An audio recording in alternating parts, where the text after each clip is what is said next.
Ang pag-uusapan natin today is still from the book of David Bernard. And ang book na ito mga kapatid ay The Essentials of Salvation. Napatungkol sa The Essentials of Oneness of God. Isa sa magandang next na book na pag-aralan natin is yung Essential Doctrines of the Bible. Yung mga mahahalagang doktrina sa Biblia na kailangan nating matutunan at maunawaan. Again, The Essentials of Salvation. Hindi natin pag-aaralan kung ano yung kahalagahan ng salvation sa book na ito. Kundi ang pag-aaralan natin, ano yung mga importanteng bagay na kailangan nating malaman na patungkol sa kaligtasan. Kasi ang title niya, para bang yung, nasa na yun? Yung title niya, The Essentials of Salvation, para ang dating ay kung ano yung gaano kahalaga ang salvation, hindi po ganon. Kundi kung ano yung mga mahahalagang bagay na dapat nating matutunan na patungkol sa salvation. And of course, ang topic ko today mga kapatid is napatungkol sa kung gaano kahalaga ang kaligtasan. Salvation is for everybody. Ang title ng aking discussion today is The Universal Need for Salvation. Okay? Ulitin ko, mga mahahalagang bagay na kailangan nating matutunan na patungkol sa kaligtasan. Now, unang tanong. Nag-click ba? O yun. What is salvation? Ano ang kaligtasan? Napaka-importanting bagay na maintindihan natin ito kasi ito yung gusto nating marating sa ating buhay, kaligtasan. No, kung hindi natin alam ang ibig sabihin ng kaligtasan, paano tayo maliligtas? Okay? What is salvation? Ayon mga kapatid sa Old and the New Testament, basahin natin. Sa Old Testament, ang definition ng salvation is something safe that is deliverance. Okay? Victory. Kasama ang health dyan. Kasama ang prosperity dyan. Salvation, saving health, welfare. Pag sinabing salvation, in the Old Testament, mga kapatid, ibig sabihin, you are being delivered from. Now, with regards to health, you are being delivered from sickness. With regards to finances, you are being delivered from financial difficulties. Kaya merong prosperity kasama. And of course, with regards naman mga kapatid sa danger na parating sa dulo, you are being saved. That is what salvation is. In the Old Testament, mga kapatid, pag sinabi kasing naligtas ka or kaligtasan, merong danger, merong hindi magandang bagay na parating at kailangan kang maalis doon. Kailangan kang mailayo doon. In the New Testament, it means to rescue or safety, both physically or morally. To deliver, to save, saving. Now, ang isang word lang na halos hindi mo matagpuan sa New Testament versus sa Old is ang salitang rescue. Kaya mas napipaint ng maganda ang salvation sa New Testament because in the Old Testament, ang kanilang salvation mga kapatid ay masyadong vague ang kanilang pangunawa. No? Because hindi naman nila naintindihan na merong hell na naghihintay sa kanila. Testament, may mababasa ka bang discussion about lake of fire? Sa Old Testament, may mababasa ka ba na sinasabi sa kanila na kailangan nyo maging mabuti o maligtas? Kasi kung hindi, kayo ay itatapon ng malayo sa presensya ng Panginoon. Wala sa Old Testament yon. What they have in the Old Testament is a relationship from God or with God, and then na kailangan silang iligtas ng Diyos from time to time sa kanilang mga kalaban. That is why it means being saved, or another word sa Old Testament is victory.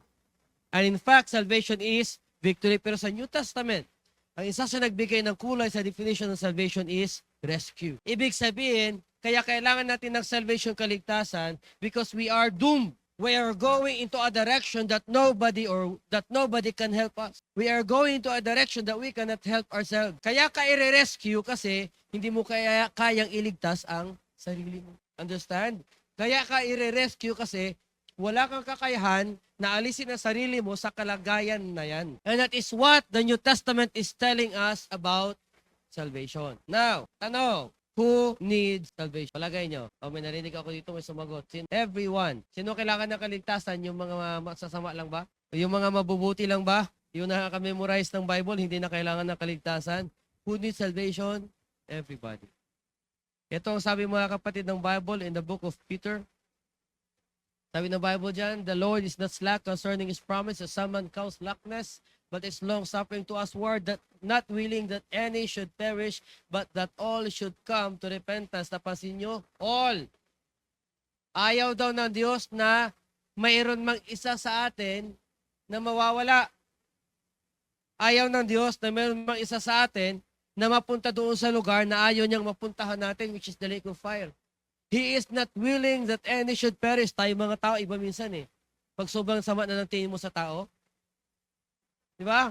Kung sabi mo, bagay ka talaga sa impyerno. Pag sobrang sama na ng tingin mo sa tao, parang kulang na lang si pae mo, dun ka na nararapat. But God is different. Our God is different. Iba siya tumingin.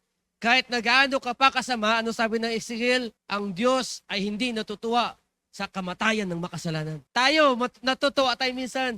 Ay, ano nangyari? Uy, yung magnanakaw doon, nabundol. Buti naman sa kanya. Di ba ganon? Yung parang meron ka pang pakiramdam na deserve niya yon. Pero ang Diyos natin, hindi ganon tumingin, guys. Ang Diyos natin, iba. Kahit na gaano ka makasalanan ng tao, pag namatayan, nalulungkot ang Diyos dyan. Salamat at hindi tayo mga kapatid na naging Diyos. Kung tayo naging Diyos, baka kunti tao sa langit, kamag-anak mo lang. Baka pati kamag-anak mo, pipiliin mo pa, ito nung nangailangan ako, hindi ako tinulungan. Ganon. Di ba? Buti na lang talaga hindi tayo naging Diyos. Ano sabi ng Bible?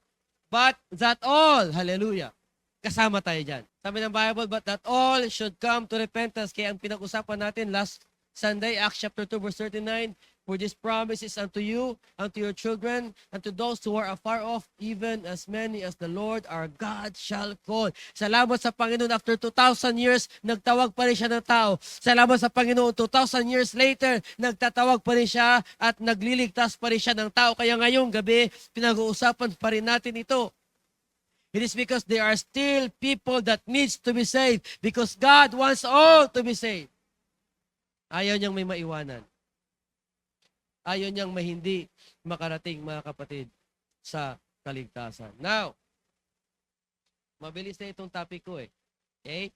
One thing that we have to understand why we need to be saved is we are all, alam nyo, na-realize ko about kasalanan, ang tao magaling magkwento tungkol sa kasalanan ng iba. Ang tao magaling mag-memorize tungkol sa kasalanan ng iba. In fact, pag may opportunity siya, may makausap siya, ang ikikwento niya, kasalanan ng iba. Pag may narinig siyang preaching dito na medyo may tama, ang maalala niya, ang alam niyang gumawa noon. This is amazing about sin. About sin. May amnesia tayo. Nakakalimutan natin na lahat tayo, mga kapatid, makasalanan. Na para bang ang dumidikit sa utak natin, ang kasalanan lang nila. Yung parang pagdating sa usapin, sa chismis, sa kwentuhan, pag pinag-usapan natin ang kasalanan ng iba, hindi ka nahihiya, proud ka pa. Ayun, si ganyan ginawa niyan.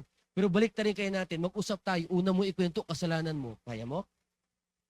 Yung parang, alam mo, usap tayo dito, alam mo, nakarang araw, ganito ginawa ko, grabe kasalanan ko, ano. Kaya natin, hindi natin kayang gawin. So bakit ang lakas ng guts natin magkwento ng kasalanan ng iba, hindi natin kaya ikwento kasalanan natin? It is because nakakalimutan natin, mga kapatid, ibalik ang ating sarili sa kung saan tayo nanggaling. We are all sinners. Diyan tayo lahat nanggaling.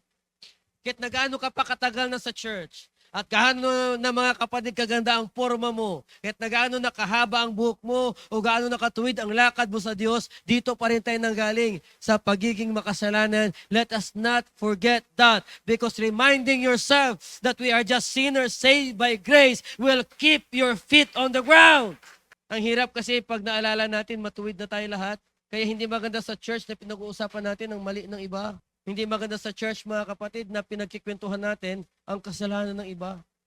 Let them be. Ang Diyos ay may sariling dealing sa kanila. Ang Diyos ay may sariling gagawin sa kanila. Ang iba nga parang feeling hero pa eh. Pag may nakitang ginawang mali ang isa, hahabulin talaga, parang siya ba yung parang siya yung pulis ba? Huli ka dito, may ginawa ka kasalanan, kailangan mo managot, ganon. Huwag tayong ganon, mga kapatid. Kasi baka balikan tayo ng Diyos at sabihin, ikaw may ginawa ka rin kasalanan, managot ka rin. Saan ka pupunta? We are all sinners. Alam nyo, mahirap mabuhay kasi sa buhay, sa panahon natin ngayon. Ano sabi ng Bible, mga kapatid? Ito sabi ng 1 Kings 8:46. If they sin against thee, Ang condition if they sin against thee. Kung magkakasala sila sa'yo. Ano kadugtong? For there is no man that sinneth not. Diyos ang kinakausap dyan. Wala daw taong hindi nagkakasala. Yung mga taong nagsasabi wala silang may nagawang kasalanan, kadalasan sila pa yung pinaka-numero 1 sa kasalanan. Meron tinatawag si Pastor Alan na fasad. Kadalasan yung mga tao na grabe magturo sa kasalanan, kadalasan yung mga tao na grabe mga kapatid, bumaril at mangaral ng kasalanan galing dito, na para bang gusto na lang pisain yung tao nagkasala, kadalasan sila ang mga tao na maraming pinatagong kasalanan. Anong ginagawa? Fasad. Ipapakita ko sa inyo na sobrang tuwid ko para hindi nyo masilip ang kasalanan sa buhay ko. Mag-ingat tayo sa ganun. Yung para bang ipakita natin sa tao na sobrang tuwid natin, na walang kamalian sa buhay natin, na parang sila na lang lahat ang mali, ikaw palaging tama. Diba? Huwag nating gawin yun. Delikado yun. Bakit? Ito sabi ng Bible, there is no man that sinneth not. Walang tao ni iisa na hindi po nagkasala. Anong sabi ng next verse natin? Who can say, I have made my heart clean? I am pure from my sin. Sino daw makapagsabing nalinis ko ang puso ko at pure ako sa kasalanan? Anong sabi ng Bible about heart? Heart is deceitful above all things. Who can know it? Matindi itong puso. Although technically, hindi naman talaga puso ha. Alam natin, ang puso is just the representation of emotion. Pero alam natin, wala naman talagang emotion dito. Ang emotion nasa brain pa rin eh. Nandito pa rin sa likod mga kapatid. If I'm not mistaken, hypothalamus ang tawag, no? E, di ba ito yung brain mo, yung pinakababa, may maliit na parang part ng brain dyan. Tawag dyan hypothalamus. That is the center of your emotion. So, syempre, ginagawa na lang nating parang symbol ng emotion yung heart. Bakit? Pag galit ka, nararamdaman ng heart mo. Pag masaya ka, nararamdaman ng heart mo. Pag malungkot ka, nararamdaman ng heart mo. Kasi ang heartbeat mo ay may epekto sa emotion mo. So dahil nararamdaman ng heart mo, emotion mo, ginawa nating symbol ng emotion ang heart. Okay? Now, ano sabi dyan? Sino makapagsabing nalinis ko ang puso ko? Yung puso, isa sa pinakamaruming bahagi ng buhay natin. 3 ang marumi sa atin eh. Puso, dila, isip. Okay? Ang dila, parang mahirap talagang gawan ng solusyon. Kaya sabi ng Bible, dahil sa dila, isang buong forest na susunog. Matindi ang kayang gawin ng dila. Sino daw makapagsabing nalinis ko ang aking puso at ako ay pure sa aking kasalanan? Baka kanina lang nag-isip ka na hindi maganda. Baka kanina lang nakaramdam ka na hindi maganda. Baka kanina lang may narinig ka mga kapatid, nagkasala ka sa iyong karamdam, sa iyong. So wala talaga may makapagsabing nalinis ko ang aking puso. Diyos ang naglilinis sa atin. Sabi ng Bible, ye are washed, ye are justified, ye are sanctified. Diyos lahat gumawa nun. Kasi tayo mga tao, wala tayong kakayahang gawin sa ating mga sarili. Now, ano pang sabi ng verse natin? Isaiah 64:6. But we are all as an unclean thing. Alam niyo pag sinabi ng Bible na unclean, kadiri. Sa Bible, ang isang bagay na unclean, hindi pwedeng hawakan, hindi pwedeng masagi. Pag unclean ka sa Bible, ay wala, kadiri ka. Imagine niyo na lang, ang tingin ng Hudyo sa atin, unclean. Pag yung kanilang paninda dumaan sa bahay natin, hindi bibilhin, unclean. Kunyari, may pagkain ka, bit-bit. Maglalako ka, dadaan ka sa bahay ng hintel. Pagdating mo sa kabilang bahay, hindi niya bibilhin ng paninda mo. Bakit? Dumaan ka sa bahay ng hintel, kadiri ka. Ang tingin sa atin ng mga Hudyo, aso eh. Pag sinabing unclean sa Bible, mga kapatid, hindi ka hahawakan. Nakaapa ka ng pupo ng aso. Walang may pwedeng humawak sa'yo. Ang makahawak sa'yo, unclean din. Kaya salamat kay Brother Joey, palagi na may naghuhugas ng tae ng aso dyan sa labas. Kasi kung yung Diyos sister, sa time natin, ganun pa rin. Baka pagdating mo dyan, nakaapa ka, ay uwi ka, ligo ka muna ulit. Kasi ganun sa Bible eh. Makaapa ka ng pupo, mga kapatid, ng kung ano mga hayop. Hindi ka pwedeng pumasok sa tabernacle. Hindi ka pwedeng mag-pray, hindi ka pwedeng lumapit sa Diyos. Umuwi ka muna, maligo ka, magpalit ka ng damit. Salamat, Brother Joey, nahugasan mo dyan, no? Kasi kung hindi, tapos maligo ka, tapos nagkamustahan kayo sa baba. Hindi mo alam, uwi ka rin kasi nakamusta mo yung marumi. Sabi ng Bible, we are all as unclean thing. Hindi tayo, mga kapatid, hahawakan. Hindi tayo papansinin. Hindi nga tayo kakausapin eh. Kaya yung John chapter 4, kinausap ni Jesus Christ ang babae sa well. Ano sabi niya? Di ba Hudyo ka, ba't mo ako kinakausap? Kasi ang marumi sa Bible, pinandidirihan talaga. Hindi pinapansin. Nawa, wag nating makalimutan kung saan tayo nanggaling, mga kapatid. We are all as unclean thing, and all our righteousness are as filthy rags. Nung dumating ako sa church, ganito ako kayabang mag-isip. Wala akong bisyo, hindi ako nagmumura. Hindi ako nangungupya. I promise, nabuhay ako sa school na hindi nangungupya, guys. Ulitin ko mga estudyante ha, nabuhay ako sa school na hindi nangungopya. Pagtamad lang, pakisulat nga lang. Ganon. O, ikaw nga, nung high school kasi, mga babae, mabilis mo ito eh. Diba? O sabi ng teacher na, kailangan nakita sa notebook mo ha, kakalabitin yung kaklase. Kung magsulat, ganon. Tapos ang babae, tuwang-tuwa naman, ipagsusulat ka pa, babaguhin yung penmanship para hindi malaman ng teacher na siya ang nagsulat. Oo. Pero promise, hindi ako nangopya. Hindi ako nagmumura. Wala akong bisyo. Umuwi ako maaga. Hindi ako nagbabarkada. Hindi ako nagsusugal. Nakatikim ako ng beer, isang beses lang, mga kapatid, nung graduation ball. Yun lang. 2 bote.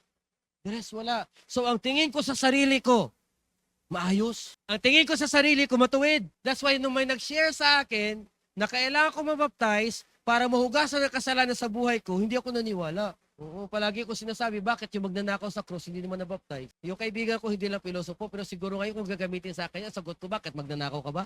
Palagi mo ihalin tulad yung sarili mo doon sa magnanakaw sa cross, nagnakaw ka rin ba? Pwede ka magnanakaw, hayaan mo yung magnanakaw doon. May sariling pananagutan sa Diyos yun. Di ba? Ang tingin ko sa sarili ko matuwid. Ang tingin ko sa sarili ko maayos. Ang tingin ko sa sarili ko righteous. Pero pag nakarating ka pala sa church at naramdaman mo ang presensya ng Panginoon, sasampalin ka niya ng isang katotohanan. Anong katotohanan na yon? Na ang ating righteousness ay maduming basahan lang sa tingin ng Diyos, mga kapatid. Kahit napupunta ka dito na feeling mo sobrang tuwid mo, ilapit mo ang sarili mo sa Diyos, makikita mo kung gaano ka karumi. At yan ang sabi ng Bible sa atin, our righteousness are just filthy rags in the eyes of God. Kaya patuloy tayong maging mapagpasalamat. Hindi tayo niligtas dahil matuwid tayo. Hindi tayo nandito dahil maayos tayo. Sipin mo, hindi nga rag ha, hindi rags. Filthy rags, ano ibig sabihin? Gamit at maruming basahan. Kasi dalawang state ng basahan. Bagong laba at bagong gamit. Ang ating righteousness, hindi bagong laba na basahan. Gamit na basahan. Maruming basahan. Kaya pag tumingin ka sa katabi mo, pag tumingin ka sa kabila, huwag mo silang tingnan na parang ang layo ng righteousness mo sa kanila. This is what I understand, guys. The closer you get to the Lord, the more you will see yourself kung gaano ka karumi dati. Ang tao na habang tumatagal sa church, humayabang, ibig sabihin lumalayo sa Diyos yan. Bakit? Habang lumalapit ka sa Diyos, the more you know God, the more you understand who you are. The more mo nakikilala kung gaano ka hindi ka karapat-dapat, pero pinagbibigyan ka lang ng Diyos. Sabi dyan, and we all do fade as a leaf. And our iniquities, like the wind, have taken us away. Sabi na Romans, as it is written, there is none righteous, no. Binabalik tayo ng ating pinag-uusapan today sa isang realidad na dapat wag na wag nating makalimutan, mga kapatid. Sabi ng verse 11, there is none that understandeth, there is none that seeketh after God. Sino kaya sa atin dito nakarating sa church dahil mahal na mahal mo ang Panginoon? Yung walang may nag-invite, walang may nagsabi, walang may nagdala. Di ba lahat tayo binitbit? Lahat tayo niyakag, lahat tayo in-invite, lahat tayo nga, iba sa atin pinilit. Ang iba sa atin, hindi natin na-appreciate yung effort ng mga nagdadala sa atin dati sa church. Yung alain ng bahay mo, pupuntahan ka, susunduin ka, dadalhin ka sa church, tapos ihahatid ka pabalik, papakainin ka pa. Bakit ginagawa yun, mga kapatid? Kasi yung tayo lang. So sabi ng Bible, there is none that understandeth and that seeketh after God. Wala ni isa pala sa atin na ganun. Nakusa nating hinahanap, wala, mga kapatid. So sabi ng verse 23, for all have sinned and come short of the glory of God. Ang pinag-uusapan natin today, bakit kailangan natin ng kaligtasan?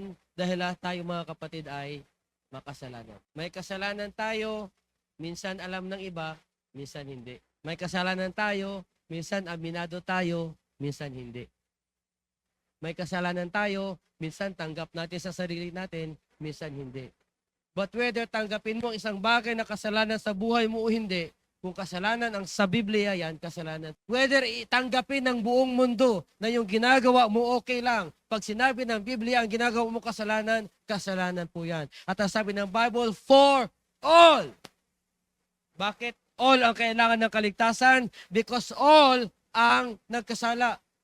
All have sinned and come short of the glory of God. Now, ito yung tanong. Para kanino ang kaligtasan? Sa ating lahat. Bakit kailangan ng kaligtasan? Dahil lahat tayo ay nagkasala. Bakit kailangan ng kaligtasan ng mga makasalanan? Ito kasi sabi ng Bible. Ang sahod daw, ang sweldo, ang bayad ng kasalanan, kamatayan. Whether we like it or not, sasahod tayo. May mga tao nagtatrabaho sa ibang kumpanya, hindi pinapasahod, nagwiwelga, pasahurin nyo na kami. Pero ito mga kapatid, hindi mo kailangan magwelga. Kahit na ayaw mo, sasahod ka. Kahit natanggihan mo, Lord, wag mo na akong bayaran, Lord, sa kasalanan ko, okay na ako, God. Diba yung Lord, okay na ako sa kasalanan ko, yung sahod yun na yan, Lord. Yung wage na yan, God, sa kanila na lang yan, satisfied na ako. At kahit natanggihan mo ang sahod ng kasalanan, ang kabayaran ng kasalanan, mga kapatid, kahit natanggihan mo itong wages of sin, hindi mo ito matatakasan. Ito yung sahod na ayaw natin. Ito yung sahod na hindi natin gugustuhin. Sino dyan nakakasahod lang? Anong petsa ba ngayon? 24? Matagal-tagal pa. Next week pa ang sahod. Hindi, pag sa semicon ka kasi ang sahod mo, hindi akin si 30 eh. Ang sahod mo, 10, 24, 25, minsan 5 tsaka 20. Okay? And tapos bago dumating yung 30, syempre, petsa de peligro na. Di ba? Nanghihiram ka na. Hindi ko makalimutan yung mga panahon na yan sa buhay ko. Pero ito mga kapatid, literal na sahod. Bayad. Sweldo. Ang hindi alam ng tao, lahat ng ginagawa mo may kabayaran. Kung gagawa ka ng mabuti, ano ibabalik ng Diyos? Mabuti. That's why ang mga gumagawa ng mabuti, hindi nila maramdaman, biglang may babalik na mabuti sa kanila. Kaya tayo, huwag tayong magsawang gumawa ng mabuti. Ano sabi ng Bible? Be good even to the unfaithful mammon. Kahit nasa hindi mo nanampalataya, maging mabuti ka. Sa mga tao na feeling mo mga kapatid, makasalan sa harap ng Diyos, maging mabuti ka lang sa kanila. Because you will never know kung saan ka dadalhin na kabutihan mo. Ang sabi ng Biblia mga kapatid, cast your bread upon many waters and after few days it will come back to you. Pag naglagay ka daw mga kapatid ng bread, ng tinapay sa isang ilog, magtataka ka, may babalik na tinapay sa'yo, hindi the same na hinulog mo, galing sa iba. Sabi ng Bible, shall man give to your bosom? So do good. Gumawa ka ng mabuti, may babalik sa'yo mabuti. Ito, gumawa ka ng kasalanan, may sahod din. Tingnan nyo, yung pagsira natin sa ating katawan may sahod. Yung kakulangan natin sa ating pahinga may sahod. Di ba? Kaya Brother Marvin pahinga pag nagdadrive wag bugbungin ng katawan. Oo. Dapat medyo tamang pahinga lang. Pero syempre, hindi pwedeng tamad sa atin. Baka naman mamaya, sabi ni Pastor Rod, magpahinga, tapos nagpahinga ka na lang talaga, wala ka nang ginawa. Ay, hindi po ganun. Ibang usapan yon. The wages of sin is death. Ang kabayaran ng kasalanan ay kamatayan. Ano sabi ng Biblia mga kapatid? Diyan galing ang text na yon. But the gift of God is eternal life through Jesus Christ our Lord. Anong sabi ng James 1:15? Ito, pakinggan na. When lust hath conceived. Now, ang lust dyan, hindi lang yung kamunduhan patungkol mga kapatid sa sexual na mga bagay. Ang sinabing lust dyan, yung pita ng katawan mo, na pag sinabing pita ng laman, hindi lang naman palagi sexual eh. Okay? Lahat ng hilig. O ito pasintabi lang yung sa mga mahilig mag-filter dyan, tigil-tigil nyo na muna. Baka di kayo makapasok sa langit. Bakit? Ibang mukha eh. Diba? Ba't wala kang, ibang itsura mo Hindi mo kikilala. Nakarami nag-message sa akin, Pastor, magsisimba ako. Sabi ko, okay to Tiningnan ko talaga maigi, saan ko nakilala to? Sino kaya to? Nahiya ko magtanong kung sino ka eh.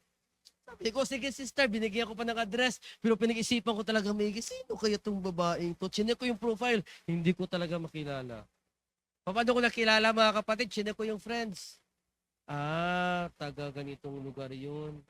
Okay, siya pala yun. Ganun. Hirap ng kilalanin ng mga mukha. No? Baka naging hilig na ng laman nyo yan. Itigil-tigilan nyo ha. Okay? Lalo na sa mga kababaihan. May nabasa akong post. Ang isang babaeng may asawa, hindi maganda na magpo-post ka na nakafilter mo na mukha tapos parang dalaga ka. Ipopost mo sa social media. Hindi maganda. Bakit? Naghahanap ka lang ng sakit ng ulo. So kayo mga sisters, mga kadalagahan, huwag kayo masyadong mag-post na para napaka-seductive ng dating nyo. Kasi ano tawag dyan? Pita ng laman, hilig ng laman. Nahilig ka na sa likes. Nahilig ka na doon sa heart-heart. Nahilig ka na sa reaksyon. Na tuwing post mo, na ganito ang dating mo, ang dami nagre-react, na-addict ka na doon. Ano nangyari? Naging last na yan. Naging pita, naging hilig ng laman. Kaya mas okay pa pag nag-post kayo na nakaganyan kayo, yung hindi kita mukha, mas okay pa yun eh. Di ba? At least nabali lang. Hindi binago. At pahama kayo, pati yung anak ko, nababali na rin pag nagpa-picture, gumagano na rin bigla oh. Picture, gaganon. Para sabi ko, may epilepsy bigla pag napipicturan. Pahamak tong mga to, magkatabi yung mga sa likod mo, yung dalawang dalaga na yun, oh, pahamak yan. Ganun kayo pag nagpa-picture, di ba? Hindi ko maintindihan eh, bakit sa picture, nakaganyan kayo. Pwede namang picture ng ganyan, tas ngiti, no? Di ba na talagang hilig ngayon? No? O mag-ingat sa pita or hilig ng laman. Bakit? When lust is conceived, pag nabuntis, pag nagbunga, pag nabuo, pag nagkaroon ng resulta, walang kasalanan na nangyayari na kasalanan na agad. In my experience, hindi po ganun. Saan nanggagaling ang kasalanan? Sa isip, sa imagination. That's why things happen twice. Sabi ng isang famous na proverb. Ang isang bagay, 2 beses nangyayari. Una sa isip, pangalawa sa physical. So ang kasalanan, 2 beses nangyayari. Una dito yan. Nabubuo yan. Naiisip mo, na-imagine mo. And then, ano mangyayari? Mabubuo yan. Magmamanifest yan. Pag nag-manifest na yan, at naipanganak na yan, ano mangyayari? It bring it forth sin. And when sin is finished, anong bit-bit? Kamatayan. Makinig mga kapatid, wala ni isa sa atin ang makakatakas sa resulta at consequence ng kasalanan na ginawa. Wala po. Alam niyo matatanggap natin pag gumawa tayo ng kasalanan, kapatawaran galing sa Diyos. Pero ang epekto at resulta ng kasalanan, hindi natin matatakas. Halimbawa, nagnakaw ka. Pag humingi ka ng sorry sa Diyos, ano matatanggap mo? Kapatawaran. Pero ang epekto ng pagnanakaw mo, matatanggal sa iba. Ano epekto ng pagnanakaw mo?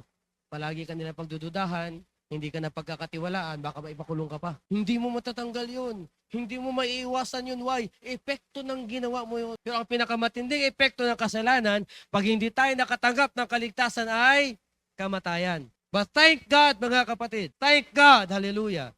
Bakit? Hindi niya hinayaan na ang bawat isa sa atin ay yan ang matanggap sa buhay natin, death. Ano ginawa niya? Nagpadala siya ng kaligtasan para sa ating lahat.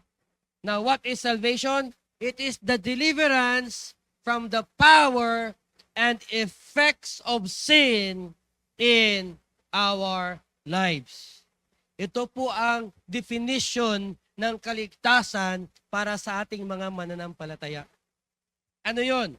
Tayo mga kapatid ay ililigtas, ilalayo, i-deliver, i-rescue ng Diyos galing sa kapangyarihan at epekto ng kasalanan sa buhay natin. Dapat ang kasalanan magdadala sa atin sa impyerno. Dapat ang kasalanan sisira ng ating isip. Dapat ang kasalanan sisira ng ating pamilya. Dapat ang kasalanan sisira ng ating buhay. But because we are saved, hallelujah, ni-rescue tayo ng Diyos doon.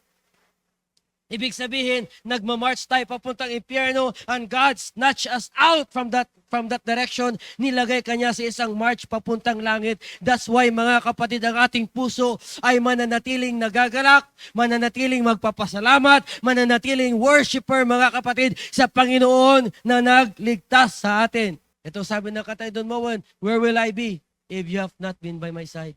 Saan ako? Saan tayo? Kung wala ni isa sa atin ang nakaranas ng kaligtasang binigay ng Diyos sa atin, saan tayo? Ako mga kapatid, hanggang ngayon, sinasabi ko sa kaibigan ko nagdala sa akin sa church, I will be forever grateful to you. Kaya every time mga kapatid na lumapit sa akin may pangailangan, hindi ako makatanggi. Bakit? Ano ba yung isang worldly material na bagay kapalit nung paggamit ng Diyos sa buhay niya? Para makarating ako sa kaligtasan na kung nasa ako. Saan ba tayo mapupunta kung hindi dahil sa kaligtasan binigay ng... Minsan dadating ka sa church na para bang feeling mo proud ka, utang na loob ng Diyos na nakarating ka sa church. Hindi ka nakarating sa church kung hindi siyang gumawa ng paraan para iligtas tayo. It was all God after all. It was all because of Him. It was because of His death on the cross. It was because of His sacrifice. It was His effort. It was His initiative. It was His plan. It was all about Him. It is all because of what He is and what He did. Kaya tayo nandito ngayong gabi and enjoying the effect of salvation. Bakit? Nilayo na niya tayo sa epekto ng kasalanan. Every day, mayroong temptation. Every day, meron kang mga bagay na dadaanan na para magkakasala ka. But because of the salvation that we receive from the Lord, we are still getting back to where we are supposed to be. Salamat sa kaligtasan, Panginoon. Salamat sa kaligtasan. Ngayong gabi, mga kapatid, why don't we just thank the Lord? Gusto ko yung kanta nila kanina eh.